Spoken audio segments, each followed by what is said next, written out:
You've probably heard of an enlarged prostate. Maybe your doctor called it BPH. Maybe you've been waking up at night, more often than you'd like, making those frustrating bathroom trips. But what if I told you there's a way, without pills, without surgery, to help relieve the pressure and discomfort?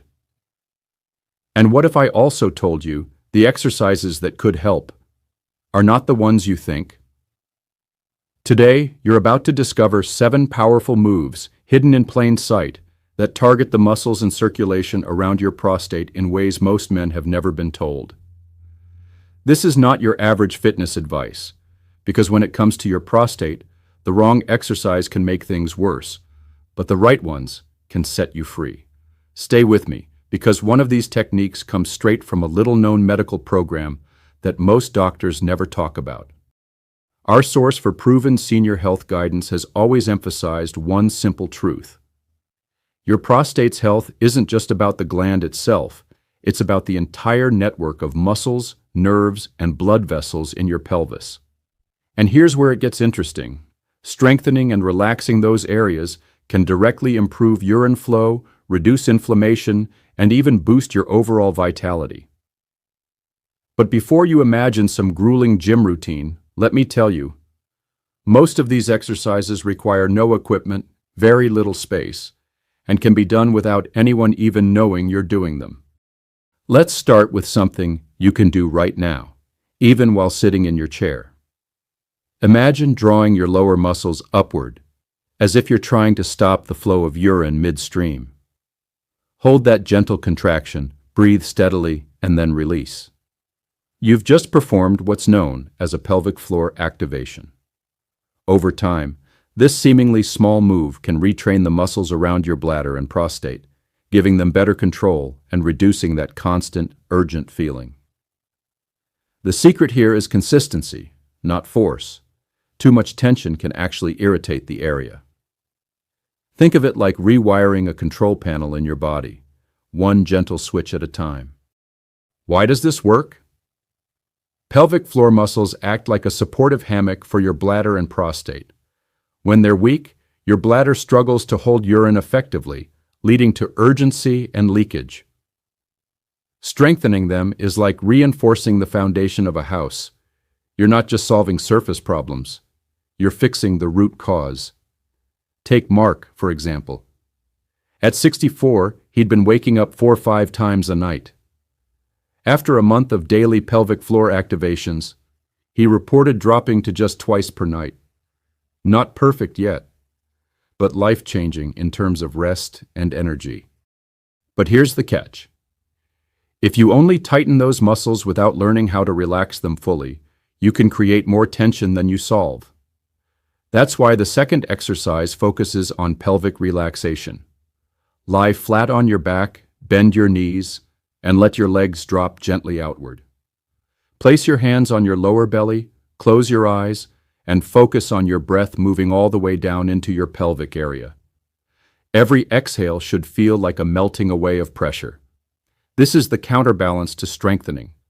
It teaches your nervous system to release, which can ease the inflammation signals that make BPH symptoms worse. Think of it this way. A clenched fist can't pick up a glass of water. Likewise, an over-tightened pelvic floor can't work efficiently. Prostate health depends on a balance of tension and relaxation. Many men skip this step, not realizing that constant tightness can mimic or worsen symptoms. Of course, your prostate doesn't live in isolation. The blood that nourishes it comes from a network that runs through your hips, legs, and lower back. That's why opening your hip flexors can make a surprising difference. Picture yourself in a lunge position, one knee on the ground, the other foot planted ahead of you. Shift your hips forward, just enough to feel a stretch along the front of your thigh and hip.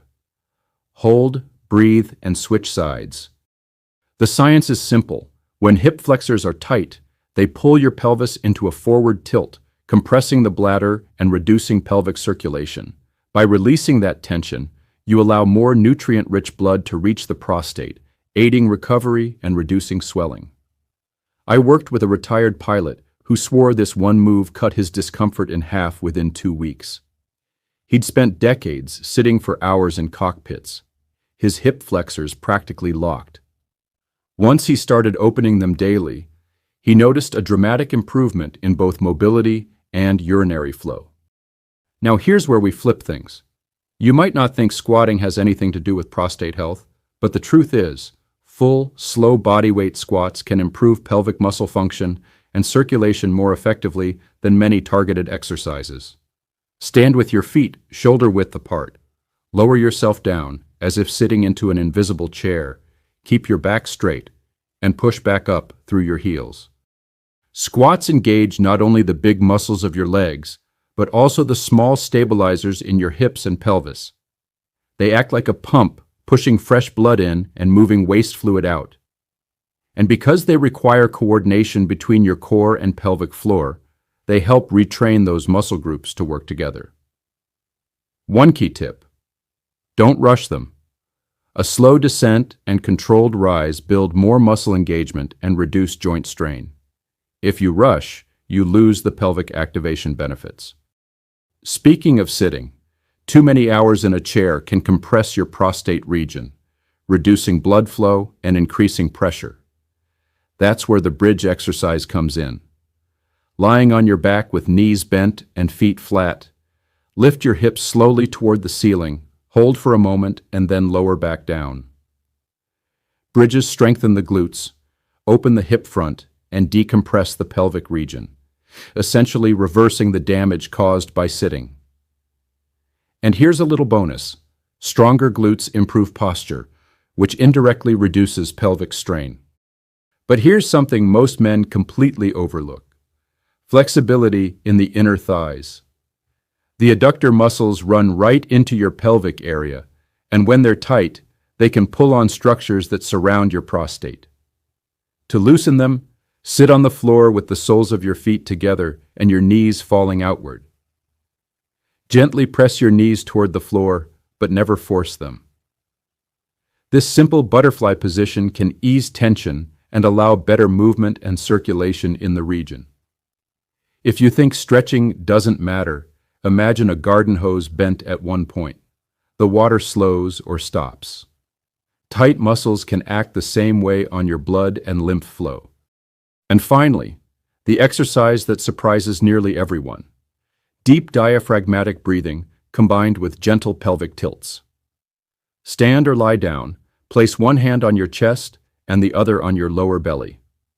Inhale deeply, letting your belly rise, then exhale slowly, tilting your pelvis slightly forward and back. This motion encourages natural movement in the pelvic floor, massages internal organs, and can calm the nervous system, which in turn helps manage the stress that can make urinary symptoms worse. Why stress? Because chronic stress triggers inflammation and muscle tension, both of which can aggravate BPH. By calming the nervous system, you're not just helping your mind, you're giving your prostate a break. When you put all 7 of these exercises together: pelvic floor activation, pelvic relaxation, hip flexor opening, slow squats, bridges, inner thigh release, and breathing with pelvic tilts, you create a daily practice that not only addresses the mechanics of prostate health, but also the blood flow, flexibility, and nervous system balance that support it. The beauty is that you can start with just a few minutes a day. And the results? Many men report less urgency, fewer nighttime trips to the bathroom, and an overall sense of regained control. But let's be clear, these exercises aren't a magic wand.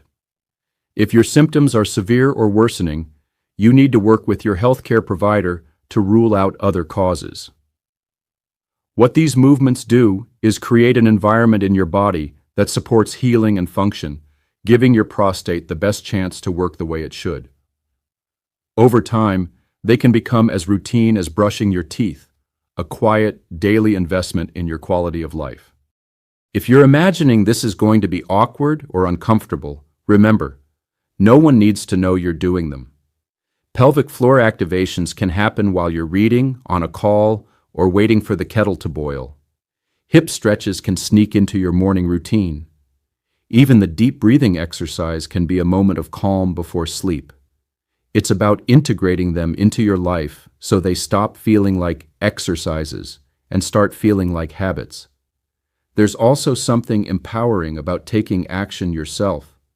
Too often, men feel like their health is being managed by external forces, tests, prescriptions, procedures. These exercises give you back a measure of control. They say, "I'm not just waiting for things to get worse. I'm actively working on making them better." Now imagine 3 months from now. You wake up and realize you slept through the night without a single bathroom trip. You're sitting comfortably without that constant sense of pressure. Your doctor tells you your symptoms have improved. That's not a fantasy. It's what happens when small, consistent actions add up over time. So here's what I want you to do. Pick one of these exercises and try it today. Not tomorrow, not next week. Today. Feel what's happening in your body. Then add another tomorrow. Within a week, you'll have them all in your routine. And in a month, you'll start noticing changes. If you found this helpful and you want more practical, research-backed tips for living stronger, longer, and healthier, then make sure you hit that like button, subscribe, and turn on notifications. This way, you'll never miss the strategies that can truly make a difference in your health. Because here, we don't just talk about problems, we focus on solutions that work in the real world.